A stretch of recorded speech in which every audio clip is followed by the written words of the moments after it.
Hello and welcome to your English news broadcast live on ERi-TV. It's exactly 10:30 p.m. on Eritrea's local Greenwich from our headquarters at Asmara with your domestic and international news in brief. I'm Zahra Badouri.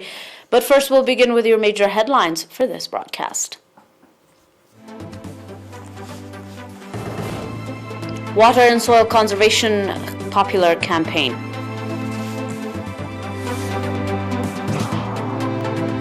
Support to disadvantaged women.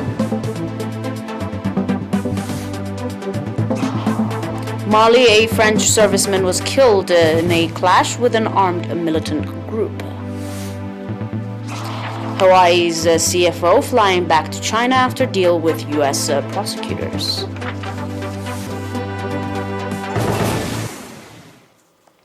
Welcome to your domestic in brief.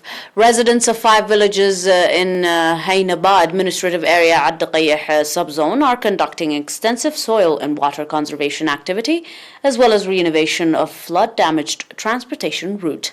The road under renovation is 4-kilometer long, connecting Ad-Daqayh town with Addi Ubakladij, and that barrier are being constructed on both sides of the road. The residents of the 5 villages are also exerting strong effort in readdressing the environment, and that the thousands of trees they're planted in 2019 and in 2021 are in good condition. Haynaba is one of the 21 administrative areas of Ad-Daqayh subzone and is home to over 18,000 people.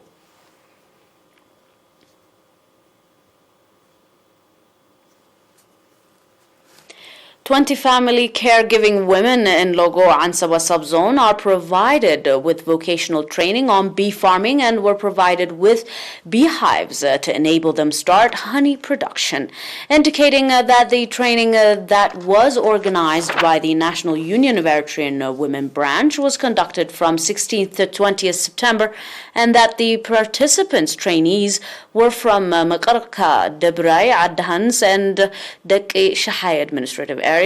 Mrs. Tsagga Hapte, head of the branch, expressed conviction to extend support to the trainees. The trainees, on their part, underlining the significance of the training in improving their living standards, commanded the organizers, Mr. Abraham Hagos, administrator of Logo Ansaba subzone, on his part, farming, said that the trainees in training have been organized, taking into consideration the conducive climate of the subzone in bee farming, and called on the bee farmers to be association in Debrai, Ad-Dahanis administrative area to support the female trainees.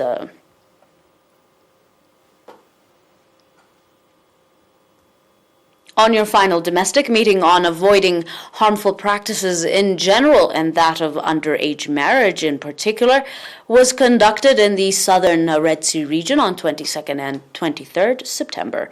At the meeting, in which religious leaders and health practitioners took part, Mr. Muhammad Anwar, acting head of the Ministry of Health branch in the region, reported that owing to the sustainable awareness rising activities, the prevalence of harmful practices is declining, and called for reinforced participation in the effort to fully eradicate the practice, indicating that the Ministry of Health is making substantial investment in the health sector with a view to ensure the health of the public.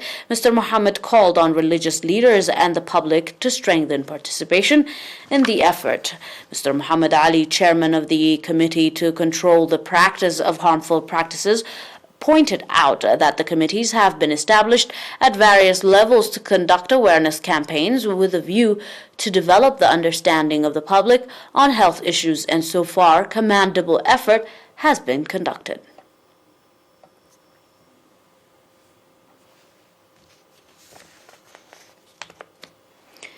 Up next with your global reports, stay tuned.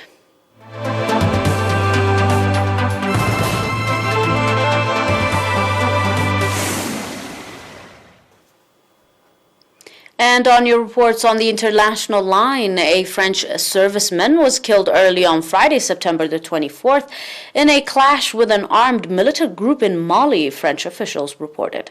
More than 50 French soldiers have died in the region since Paris deployed a counter-terrorism force in 2013 to drive back Islamist militant groups that had seized the cities and towns in northern Mali.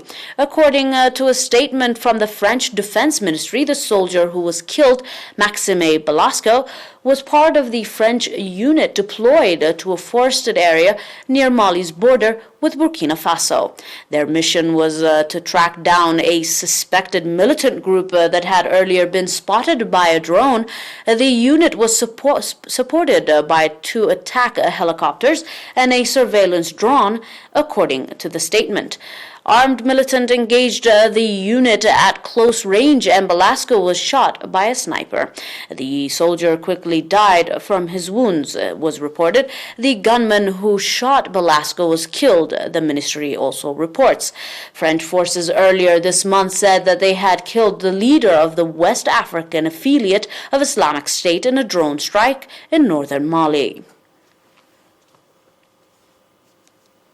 On your final report, Meng Wanzhou reportedly boarded an unscheduled Air China 77 flight that departed Vancouver International Airport on Friday afternoon.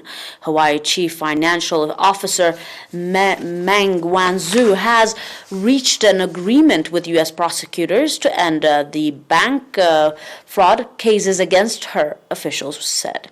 The move allowed her to leave Canada, relieving a point of tension between China and the United States. A person familiar with the matter told the Reuters news agency that Meg was flying back to China on Friday night.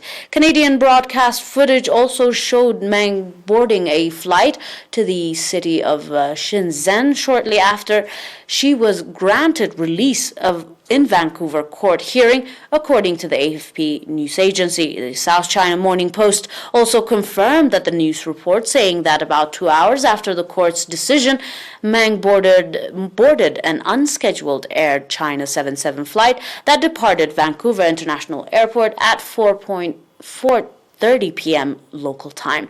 China has yet to issue an official statement on Meng's release, but Li Jiangzuo, a senior foreign ministry spokesman, wrote in one of his social media accounts saying, in quotation, "Welcome home." The state-backed Global Times also welcomed Meg's release while remaining critical of Canada, with one analyst accusing it of being a willing accomplice of the United States.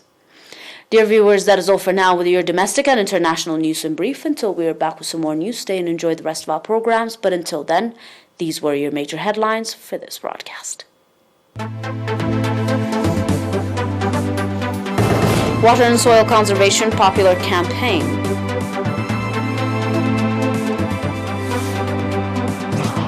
Support to disadvantaged women.